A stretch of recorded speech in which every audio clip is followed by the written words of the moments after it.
संग्रहालय एक ऐसी संस्था है जो समाज की सेवा और विकास के लिए जन सामान्य के लिए खोला जाता है और इसमें मानव और पर्यावरण की विरासतों के संरक्षण के लिए उनका संरक्षण, शोध, प्रचार और प्रदर्शन किया जाता है, जिनका उपयोग शिक्षा, अध्ययन और मनोरंजन के लिए होता है।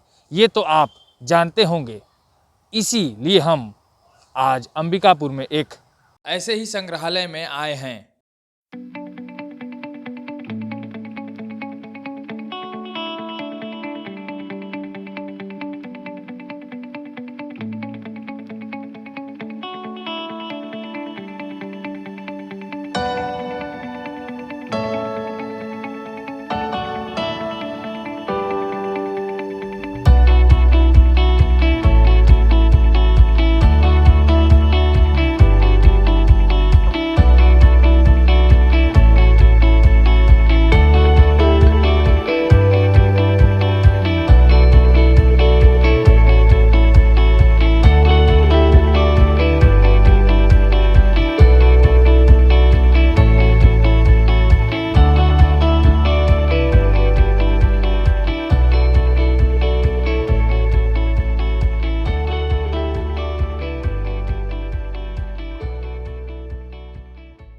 अभी हम मौजूद हैं अंबिकापुर में स्थित जिला संग्रहालय में, जहां हम आपको दिखाएंगे हमारे पीछे जो एक मॉडल रूप बनाया गया है। सरगुजा संभाग में जितनी भी प्रसिद्ध चीज़ें हैं जो देखने दिखाने लायक, उन सारी चीज़ों का एक मानचित्र बनाया गया है, प्रतिमा बनाया गया है, जिसको लोग जो दूर दराज से लोग नहीं आ पाते हैं, हर जगह सरगुजा संभाग के सभी जगहों में नहीं घूम पाते हैं, उन सभी लोगों के मद्देनज़र यहाँ मॉडल के रूप में बनाया गया है। जो अगर नहीं कहीं जा पाते हैं तो वो यहाँ आकर मॉडल को देख सकते हैं। यहाँ मैं दिखाना चाहूँगा, यहाँ जो जसपुर जिले के से शुरू करते हैं अपन। जसपुर जिले के कुनकुरी में जो चर्च है, ये ऐसा माना जाता है कि ये एशिया का दूसरे नंबर का चर्च है अपने कलाकृतियों की वजह से, और इतना विशाल वहाँ बनाया गया है इसे। जब वहाँ आप देखने के लिए, अपने दृश्य से देखने के लिए कुनकुरी पहुँचेंगे तो आपको देखने को मिलेगा कि काफ़ी बड़ा और बहुत जगह में बना है और काफ़ी स्तंभ आसमान को छू रहा है इसकी प्रतिमाएँ। और साथ ही इसके जस्ट ऊपर चलते हैं अपन इस प्रतिमा के ऊपर, तो यहाँ डीपाडी में स्थित एक शिव मंदिर है। काफ़ी 7वीं से 8वीं सदी में जो शिव मंदिर मिला था, उनकी खुदाई में इनके पत्थर निकाले गए हैं, और ये काफ़ी अपने आप में एक मान्यता का भी वहाँ स्थानीय लोग काफ़ी इसे शिवरात्रि के समय में काफ़ी पूजा पाठ करते हैं, और काफ़ी लंबे समय से इसका इतिहास है। और ये हमें मॉडल के रूप में बनाया गया है यहाँ पर अपने इतिहास को बचाने के लिए, ताकि हमारे जो आने वाली पीढ़ी है वो हमेशा इस मानचित्र को देखकर हमारे इतिहास के बारे में जान सके। साथ ही जस्ट इसके डीपाडी के जस्ट बगल में जो एक प्रतिमा बनाई गई है मंदिर, ये भी शिव मंदिर है। ये शंकरगढ़ के बगल में जो शिव मंदिर है वहाँ की है। ये भी 8वीं से 7वीं सदी की मंदिर है, जो काफ़ी विशाल है, और यहाँ की भी मान्यताएँ बहुत प्रसिद्ध है। और जस्ट इसके नीचे आते हैं अपन महाकाली मंदिर। ये कोरिया में स्थित है, जनकपुर के पास। ये भी अपने आप में काफ़ी पुरानी है, पुरानी प्रतिमाएं भी यहाँ स्थित हैं। जो लोग वहाँ नहीं तो पहुँच पा रहे हैं वो यहाँ ग्रंथालय में आकर देख सकते हैं। लेकिन मैं तो ये कहूँगा कि आप वहाँ जाएँ और अपनी आँखों से देखेंगे वो सारी चीज़ें, तो काफ़ी मनमोहक और सारी चीज़ें लगेंगी। उसके जस्ट हम जैसा कि सीतापुर के आगे जो मंदिर है दुर्गापुर में जो मंदिर है वो भी काफ़ी प्राचीन मंदिर है। ये उसकी प्रतिमा बनाई गई है, काफ़ी सुंदर है ये।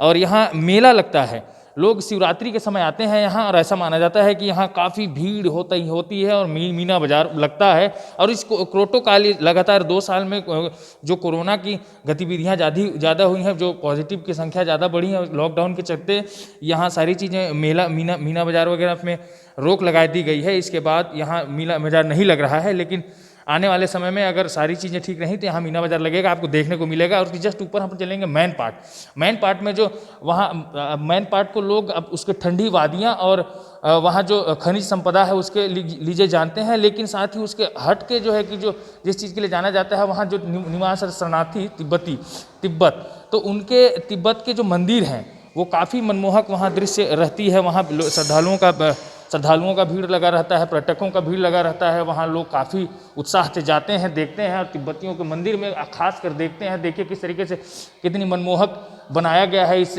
तिब्बत मंदिर को। और जस्ट अब हम चलते हैं अंबिकापुर के रुख करते हैं। अंबिकापुर में ये महामाया मंदिर जैसा कि पूरे छत्तीसगढ़ में विख्यात है। यहाँ जो भी आता है वो खाली हाथ वापस नहीं जाता है। ऐसा मान्यता है। और सेम बहुत उसी तरीके से इस मॉडल को बनाया गया है, जहाँ जो आपको वहाँ जब मंदिर में जाएंगे तो सिर्फ ऐसी ही प्रतिमाएं दिखेंगी आपको, हूबहू ऐसी प्रतिमाएं दिखेंगी, सारी चीज़ें वैसी दिखेंगी जैसा इस चित्र में दिख रहा होगा आपको। मानचित्र बनाया गया है। इसके जस्ट पीछे हम चलेंगे, छत्तीसगढ़ के जो मंत्री, कद्दावर मंत्री जिन्हें कहा जाता है टी.एस. सिंहदेव, जो इस कैबिनेट में मंत्री हैं टी.एस. सिंहदेव, उनका ये पैलेस है। ये काफ़ी पुराना है, ये ऐसा माना जाता है ये कई दशक पहले, 100 दशक पैलेस है। और इस पैलेस में आज भी जो छतें हैं वो लकड़ी से ढाली जाती थी। वो पूरा प्रतिमा आज अगर वहाँ जाके देखेंगे आप तो आपको दिखने को मिलेगा। अब वो एकदम हूबहू वही चीज़ें यहाँ मिली गई है। अब वहाँ जो बगल में जो तोपें दिखाई देती होंगी, अगर कोई जो हमारे दर्शकगण देख रहे होंगे, अगर वो दर्शक गए होंगे वहाँ सरगुजा पैलेस में, तो वहाँ तोपें, जो गेट के जस्ट बगल में जो तोप लगी हुई है, वो तोप भी यहाँ बनाई गई है। बहुत अच्छा दृश्य रहता है वहाँ। और खासकर नवरात्रि के समय में, नवरात्रि के समय में, इस दशहरा के दिन इसे खोला जाता है और पैलेस में काफ़ी चीज़ें हैं, उसे देखा भी जाता है। अब हम पैलेस से सीधा ऊपर चलते हैं। ऊपर जो मंदिर दिख रही है आपको, वहाँ कृष्ण, विष्णु और नाग देव विराजमान दिख रहे होंगे आपको मंदिर के जस्ट बगल में। वो दरअसल सारासोर है, जहाँ काफ़ी घनी जंगल के बीच में वो मंदिर भी है खाली, और बगल में काफ़ी महान नदी गुजर रही है। बहुत अच्छा मनमोहक दृश्य लगा रहता है वहाँ पर। और पिकनिक स्पॉट ही बहुत अच्छा है, और वहाँ जाइए आप देखिए, बहुत अच्छा जगह है, मनमोहक जगह है। और काफ़ी, वो भी मंदिर काफ़ी पुराना है, उसकी भी अलग मान्यता है। वो वहाँ जाना चाहिए आपको, देखिए आप एक बार तो समझ में आएगा। इसके जस्ट हम बगल में चलते हैं सीता बहिंगरा, जो आपके उदयपुर क्षेत्र में आता है, जहाँ भारत की नाट्यशाला भी मिली थी, जो श्री राम भगवान, ऐसा माना जाता है भगवान श्री राम जो है कि अपने वनवास के दौरान यहाँ निवासरत थे, और उनके द्वारा ही यहाँ यह गुफा बनाया गया है। काफ़ी प्राचीन मान्यता है ये। रामगढ़ के नाम से प्रसिद्ध है ये। उसके जस्ट बगल में शिव मंदिर भी है, जो रामगढ़ के जस्ट बगल में जाएंगे आप तो शिव मंदिर है। वो ये जो दिख रही है तस्वीर में, एकदम सेम टू हूबहू वैसी आपको दिखाई देगी वो शिव मंदिर, और बहुत अच्छा मनमोहक दृश्य लगा रहता है ये। और उसके जस्ट बगल में आप देखेंगे महेशपुर, ये भी उदयपुर ब्लॉक में ही आता है ये महेशपुर। ऐसी यहाँ 7वीं से 8वीं सदी की पत्थर मिली है। अब हूबहू ऐसी ही उसे रखा गया है, खुदाई के दौरान उसे मिली थी। वो सारी पत्थरों को इस तरीके से ही रखा गया है। ये मानचित्र एक दृश्य दिखा रहा है आपको, जो ऐसे लोग जो नहीं जा पाते हैं हर जगह घूमने के लिए, जैसे कोई बिजी हो, चाहे अपने बाल बच्चों को दिखाना चाहता है छुट्टियों के दिन में, तो यहाँ ग्रंथालय, सरगुजा जिले के जिला ग्रंथालय में आकर वो आसानी से इन सारी चीज़ों को दिखाया जा सकता है, और देख सकते हैं किस तरीके से ये पूरा मॉडल बनाया गया है। और आपको दिखाना चाहूँगा, आपको जो तस्वीर में दिख रही होगी पैलेस नुमा, ये पैलेस कोरिया में बैकुंठपुर में जो पैलेस है उसका हूबहू एक मॉडल बनाया गया है। किस तरीके से, कितनी विशाल ये जो पैलेस रहा था उस ज़माने में, और है भी। कुछ चीज़ें रख रखाव की वजह से आजकल पीछे की चीज़ें टूट गई हैं वहाँ वास्तव स्थिति में, लेकिन जो सामने जो फ्रंट से जो दिखता है वो हूबहू इसी तरह से दिखता है वह पैलेस। वो आप भी देख सकते हैं, बहुत अच्छा। और जिसके जस्ट बगल में जो वहाँ, चूँकि वो रेलवे लाइन से गुजरी है, वो मैंने बैकुंठपुर ट्रेन रास्ता है वहाँ से, तो रेलवे की फाटक, रेलवे का जो ट्रैक है उसको भी बनाया गया है, और रेल की कुछ 2-3 डिब्बे भी नज़र आ रहे होंगे आपको। और हम आगे चलते हैं तो आप देख रहे हैं ये जो मंदिर है, घाघरा मंदिर है, खड़गवां के पास जो स्थित है ये मंदिर। और जस्ट ऊपर आप देख रहे होंगे पहाड़ी नुमा, वो जो है कि कुदरगढ़ की मंदिर है, और अपने आप में ये इसका एक अलग इतिहास है। और इस मानचित्र में जैसा दिखाया गया हूबहू वही चीज़ें आपको देखने को मिलेंगी जब जाएंगे आप तो। और अगर जो कोई, मैं दोबारा फिर से इसलिए कह रहा हूँ कि अगर जो कोई वहाँ नहीं जा पा रहे होंगे, वो जिला ग्रंथालय में आकर इस सारी चीज़ों को देख सकते हैं, और इतिहास के बारे में जान सकते हैं, और कहाँ कहाँ क्या क्या चीज़ें हैं उसकी जानकारी ले सकते हैं। और अब मैं आपको बता दूं कि यह जो देखने का समय, इसका ग्रंथालय का खुलने का जो दिन निर्धारित किया गया है, वो मंगलवार से रविवार तक का दिन निर्धारित किया गया है। एक दिन मेंटेनेंस के लिए छुट्टी रखा गया है, ताकि यहाँ जो लोग हैं वो अपने अच्छी तरीके से इसको, जो लोग आएँ और देख रेख कर सकें। इस वजह से एक दिन का छुट्टी रखा गया है ताकि वो अच्छे से मेंटेनेंस कर सकें। हम आपको अब लेके चलेंगे आगे, जहाँ पर आपको तो देखने को मिलेगा यहाँ के इतिहास के बारे में। जो पहाड़ी कुरवा जो जनजाति के लोग थे, बंडो जनजाति के लोग थे, भिट्ठी चित्र जैसा, भिट्ठी चित्र फुटपुरिया के पास जो है कि एक महिला जी जो थी वो बनाया करती थी, उसका भी घर मिलेगा हमें आपको। तो हम आइए, हम चलते हैं आपको वहीं लेकर के।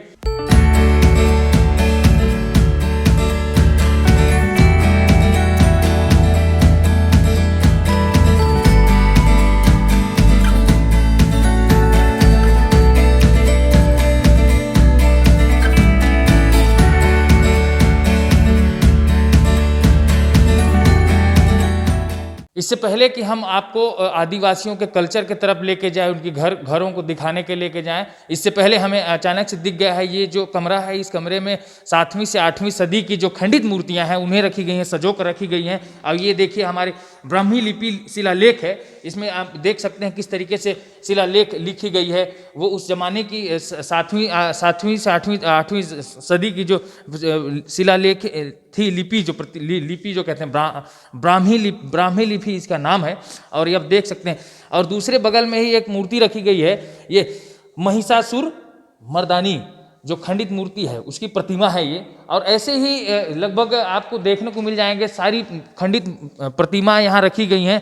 आगे देखते रहिए किस तरीके से खंडित मूर्तियाँ। ये 7वीं, जो आपको बता दूं फिर बताऊंगा आपको मैं कि ये जो मूर्तियाँ हैं, खंडित मूर्तियाँ हैं, ये 7वीं से 8वीं सदी की मूर्तियाँ हैं। और हमें इनके इतिहास के बारे में जानने के लिए हमें इस ग्रंथालय में आना बहुत ज़रूरी है, क्योंकि जब तक नहीं आएंगे तब तक हमें इस बात की पता नहीं चल पाएगा कि ये कब की मूर्तियाँ हैं। हमारे पूर्वज इस तरीके से मूर्तियाँ बनाया करते थे। इतिहास के बारे में हम जानने के लिए यहाँ जिला ग्रंथालय में आकर इन सारी मूर्तियों को देखना पड़ेगा। और दूसरी बात ये भी है कि जितनी मूर्तियाँ हैं, खंडित मूर्तियाँ रखी गई हैं, 7वीं से 8वीं सदी की हैं। तो चलिए अब हम आपको लेकर चलते हैं वो पुराने उस जमाने के लोग, आज से 100 साल पुराने ज़माने के लोग, आदिवासी कल्चर के लोग किस तरीके से अपने घर को निर्माण किया करते थे और कैसे रहा करते थे। चलिए हम वहीं लेके चलते हैं आपको।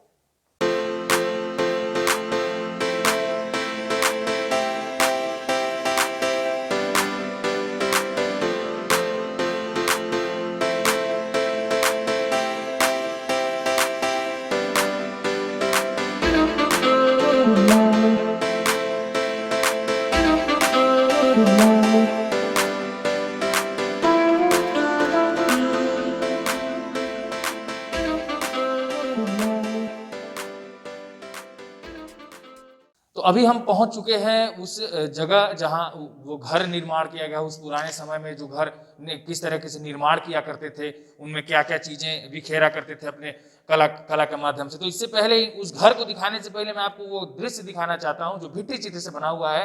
यहाँ जो प्रसिद्ध जो लखनपुर से पुटरा जो एक नामक गाँव है, वहाँ एक सोनाबाई नामक एक महिला थी, वो इस चित्रकला का प्रदर्शन सबसे पहले की थी। और वो विदेशों में भी जा चुकी, वहाँ से भी नाम हासिल किया। और ये किस तरीके से देखिए भिट्ठी चित्र का एक जीता जात का सबूत है किस तरीके से इसका कलाकृति किया गया है। वहाँ मोर बनाए गए हैं और बंदरों का भी है नाचना वाचना, और एक खरगोश, हिरण, बहुत सारी चीजें बनाई गई हैं। अब आपको हम लेके चलते हैं सीधा रजवार। ये जो घर आप मेरे पीछे देख रहे होंगे, ये घर रजवारों का है। रजवार एक विशेष जनजाति है और रजवार लोग किस तरीके से घर को बनाया करते थे, किस तरीके से घर में रहा करते थे। देखिए कितना अच्छा नज़ारा है ये। और आप देख सकते हैं ये बाहर का जो क्वेश्चन है जिसे वो लोग पर्ची कहा करते हैं, और पर्ची, इसको पर्ची कहते हैं। और इसके जस्ट बगल अंदर वाला जो घर उसे भीतर घर कहते हैं। देखिए किस तरीके से वो घर का निर्माण, जो मेन दरवाजा है उसमें किस तरीके कलाकृति की गई है। एक खिड़की है, एक खिड़की को भी किस तरीके से रंग रोगन किया गया है। और ये जितनी भी चीजें जो बनाई गई हैं ये लकड़ी और मिट्टी का उपयोग करके ही बनाई गई हैं। आप ये देख सकते हैं, ये कबूतर और ये सारी चीजें, ये लकड़ी हो गया, इसके ऊपर मिट्टी डाल दिए हैं और ये अपने एक कला का प्रदर्शन किया गया है। और ऐसे ही तो ये आप इसको ऑल ओवर ये कह सकते हैं कि भिट्ठी कला का एक नायाब प्रदर्शन यहाँ किया गया है। किस तरीके से भिट्ठी चित्र को बढ़ावा दिया जा रहा है, हमारे जिला प्रशासन के द्वारा भी दिया जा रहा है। और उस समय लोग भिट्ठी चित्र से ही जो है कि अपने घर को सजाते थे। और ये एक जीता जागता सबूत है। और उस समय के लोग जो है पशु पक्षियां पालने का भी बहुत शौकीन रहा करते थे। तो देखिए ये जो खप्पड़ के ऊपर दिख रहा होगा, ये कबूतर का ये मानचित्र है। कबूतर के जो मॉडल बनाए गए कबूतर, ये कबूतर ही हैं जो सबके घर में ये कबूतर पाया जाता था। बहुत कबूतर पाला करते थे उस समय। तो आइए अब हम इस रजवार घर के बाद हम सीधा चलते हैं पांडव लोग के घर। पांडव, तो पांडव जैसे विशेष जनजाति है, तो पांडव के घर कैसे होते हैं और वो किस तरीके से मिट्टी और बांस का इस्तेमाल कर अपने घर का निर्माण करते हैं, तो हम वहां भी लेके चलेंगे आपको और आपको वहां भी दिखाएंगे किस तरीके से उनका घर का निर्माण होता है। जैसा कि हमने इससे पहले दिखाया रजवार जनजातियों का घर वो खपड़ेल नुमा घर होता था, और अभी जब हम जहां आए हैं वो पंडों का घर है। पंडों का घर देखिए किस तरीके से पंडों का घर उस जमाने में रहा करता था। वो ऊपर जो घास की छतें, घास छत में जो है कि घास लगाए जाते, खपड़ेल की जगह में घास लगाए जाते थे। वो घास इसलिए लगाए जाते थे क्योंकि रजवार जो जनजाति थी वो हमेशा समूह में निवासरत करना सीख गई थी और वो बस्तियों में रहा करते थे। तो वहाँ खपड़ा भी बना करके वो अपने छतों में खड़ेल घर बनाते थे।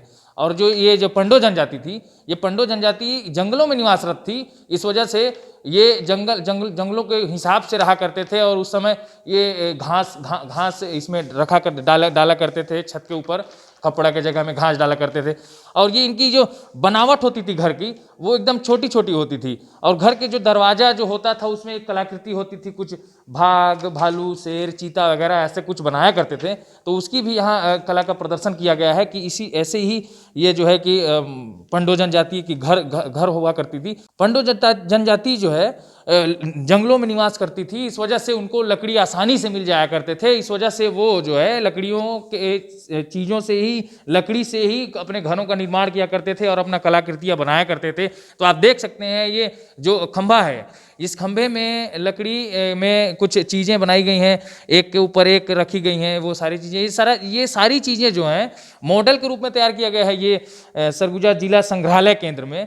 तो ये आपको इतिहास बताती है पंडो जनजाति के इतिहास को कि उस जमाने में पंडो जनजाति कहाँ कैसे निवासरत थी। और आपको मैं एक चीज़ और बताना चाहूँगा इसकी विशेषता, क्योंकि जो आपको दिख रहा होगा सामने अंदर वो मिट्टी का है, लेकिन मिट्टी वो बाहर है, छापा गया है उसको मिट्टी। इसको जो है आप पहले अगल बगल में जो है कि बांस लगा दिया जाता था और ये जो खूटा है ये ऐसे खूटा लगा दिया जाता, तो फिर बीच में मिट्टी डाला जाता था। तो इस वजह से ये आपको एकदम उस जमाने में भी आपको प्लस्तर किया हुआ जैसे लगेगा आपको। तो ये सारी चीज़ें थी पंडो जनजाति की। अब तो हमने देख लिया, दिखाया आपको कि पंडो जनजाति कैसे निवास करती थी। अब इसके उलट जस्ट बगल में हम दिखाएंगे आपको ये कोरवा जनजाति, जो विशेष पिछड़ी जनजाति कहा जाता आज भी है वो, क्योंकि जितने भी बहुत सारे कोई भी सरकार हो, बहुत सारी योजनाएं जो है विशेष जनजाति को उत्थान के लिए लाया जा रहा है। और उसी उत्थान को मद्देनजर रखते हुए तो आज कुछ जनजातियां ऐसे हैं कि जो आजकल गाँव में रहना शुरू कर दी है। लेकिन एक पहाड़ी कोरवा जनजाति जो है, पहाड़ी कोरवाओं का घर जो है ऐसी रहा करता था।